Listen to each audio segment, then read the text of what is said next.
polls closing in South Carolina in just about 7 minutes. We talked to Senator Lindsey Graham, who has endorsed Jeb Bush. He talked to us about the state of the GOP race.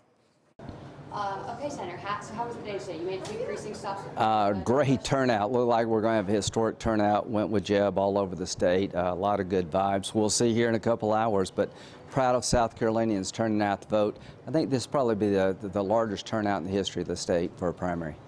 And I have just seen that our exit polling is telling us that terrorism is the #1 issue that people are voting for. Good. Coming out of these polls. What does that mean to you? Well, I hope it means that they'll look at Jeb to be the most steady and ready to lead, but time will tell. I think it is the #1 issue and growing in importance, but we'll see here pretty soon. 58,000 absentee ballots. We got a pretty good absentee ballot program. I would look to see how Jeb does there, because I think that's a source of good votes for us. But at the end of the day, we'll know just in a couple hours. And the fact that people think terrorism is the #1 issue makes me feel good, because they're at least listening to what's going on in the world.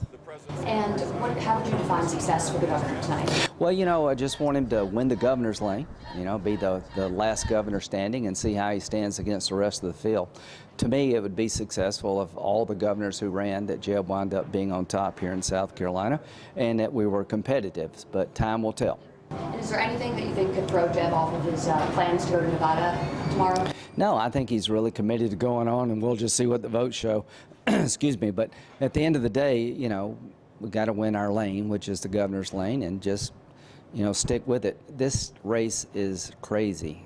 The things that Donald Trump said today are mind-boggling, and I'm convinced of all the people running, John Kasich and Jeb Bush are the 2 most electable Republicans, and obviously I prefer Jeb, so we'll see what happens. And then just one more question.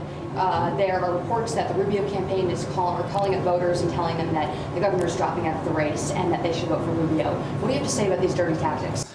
All I can say is that people want to win too badly. We had this in Iowa.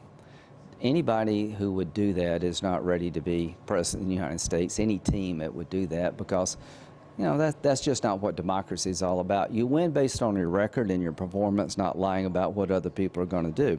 I don't know if that's true or not. I like Marco a lot. If that is true, that's not good.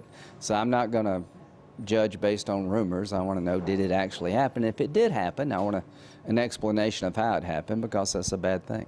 Katrina Shealy had put up a Facebook post saying that. Really? Well, I know Katrina very well. I mean, I don't know. I don't want to speculate, but if those tactics did occur, it's really a disservice to the voters to mislead them about how they should vote.